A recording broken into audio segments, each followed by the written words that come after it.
Welcome once again to Lehto's Law. Here's Steve Lehto. John sent me a note. Says, Steve, check out the story from Utah. You'll recall there was a well-publicized crime that took place out there where some people got killed, and there's going to be some trials and whatnot. But one of the stranger stories to pop up out of that is that a TikTok psychic came out and said, I know who did it. And the TikTok psychic blamed a professor at the university and said that professor was involved in this. And a lawsuit resulted from that because, if you make statements about somebody that are not true, they can sue you. And, of course, if they are true, that's a different matter altogether. But it now appears that the authorities have zeroed in on someone else. And so the professor sued the TikTok psychic, who then counterclaimed and said, oh, you're going to sue me? I'll sue you then. Well, that lawsuit, the counterclaim, got thrown out. A judge has dismissed the counterclaims brought by the TikTok psychic against the professor, calling them clearly baseless. And so this is from the spokesman.com. Emma Epperly wrote this. A federal judge called a TikTok psychic's claims that a University of Idaho professor killed 4 students last fall arguably so outrageous as to be clearly baseless when he dismissed the psychic's counterclaims against the professor this past week. The history professor was shocked to learn that the psychic on TikTok was claiming she had killed 4 students at her university. According to the psychic, her claims originated when doing a psychic reading on the homicides. She said she discovered a teacher had ordered the killings of the students, and she told that to the Spokesman Review in December. More readings led her to a specific subject area at the university, which she then Googled, and when she saw the professor's photo, that was it.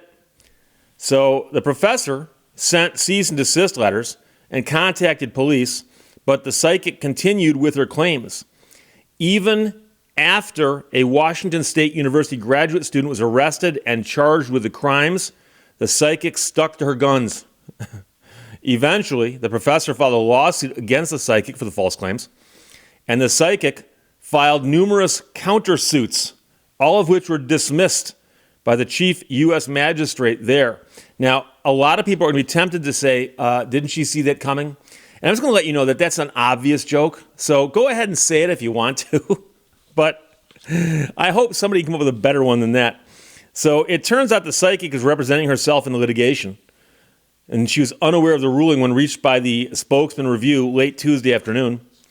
Last month, the professor's attorneys argued that the claims made by the psychic should be dismissed because of their legal and factual frivolousness, according to court records. I've always liked frivolity as the way to extrapolate that out, but frivolousness also works. Meanwhile, the psychic has continued to repeat her claims, including in an interview with a spokesman last month. The Spokesman is the newspaper, Spokesman Review. The magistrate cited the lack of evidence as a key reason for the dismissal. Now, you might say, but Steve, aren't lawsuits routinely filed where you can then find the evidence after the fact?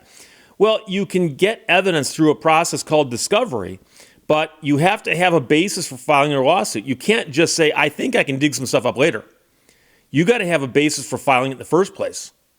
So, significantly, only the defendant, the psychic, has these opinions about the plaintiff, which is a professor. The court is unaware of similar claims from any other sources or the existence of any independent evidence remotely suggesting it. When asked to back up her claims, the psychic says she needed to do discovery. Now, here's the thing. Doesn't she know what she's going to find in discovery? Can't she do a reading on that? The process of obtaining information, of course, is discovery. And the magistrate acknowledged that the psychic is not an attorney, and that did affect the manner in which her counterclaims were brought, but he admonished her for attempting to use discovery as a fishing expedition. And I've seen cases get dismissed where somebody's made allegations in a pleading, and a court looks at the pleading and goes, okay, do you have anything to back this up?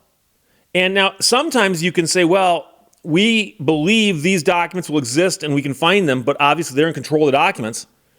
And sometimes a judge goes, okay, I'm going to let you do the discovery to look at those documents and then go ahead. But the weird part about this case is it appears that a psychic is simply saying, I psychically determined that she did the killing. Well, what you imagined in your own head isn't evidence. Otherwise, I could just imagine all kinds of lawsuits against all kinds of people. And so what she has in her mind, which could be true, let's give her the benefit of the doubt, would then be backed up by solid evidence someplace. Right? And she should know where it is because she's a psychic. Instead, based solely on her claimed ability to psychically divine the truth, defendant makes extraordinary allegations about how the plaintiff orchestrated the murder of 4 people to cover up a secret romantic relationship with one of the victims. These claims are not only conclusory and unverifiable, but arguably so outrageous as to be clearly baseless and thus implausible. Now, the magistrate noted the case underlying all of this, the murder case, is ongoing. He didn't sanction the psychic for bringing the claims despite ruling against her. And that's one thing you have to understand, is that courts can sanction you for filing a frivolous case. They can. They often don't. And it depends on how much effort was put into getting your case thrown out. But the professor's attorney did not immediately respond to a request for comment. A group of her friends had created a GoFundMe page to help pay for her legal fees. But this is just bizarre. So again, in essence, the professor filed a lawsuit against the psychic and said, stop making these claims, you're harming my reputation. And the psychic apparently said, no, I'm going to keep making the claims because I believe they're true. So the professor sued her. She counterclaimed. And the judge didn't throw the entire case out. He just threw the counterclaim out. So the professor's lawsuit against the psychic appears that it will proceed. Now, what will happen there? Don't know. But you can have a case where you sue somebody for slander, libel, defamation. Again, slander is where someone speaks words, and libel is where they're written. And so I'm not sure if she's on TikTok. I've not seen her TikTok videos. I don't know if she is writing these words out on the screen or if she's saying them verbally. They both fall under the broad definition of defamation. And yes, I edited out a train wreck of a half of a sentence there. So, fascinating case. We'll see what happens with her underlying lawsuit, and then we'll also see what happens with the trial itself, because it was a tragic case. There were several people murdered out there, and they think they've got the right guy, but of course they're going to have a trial, and we'll see what happens there. But this is a separate civil action, an actual lawsuit filed by a professor who is simply accused of being the murderer by a TikTok psychic, So there you go. Emma Epperly wrote that for thespokesman.com. John sent it. Thanks a lot. Questions or comments, put them below. Otherwise, talk to you later. Bye-bye.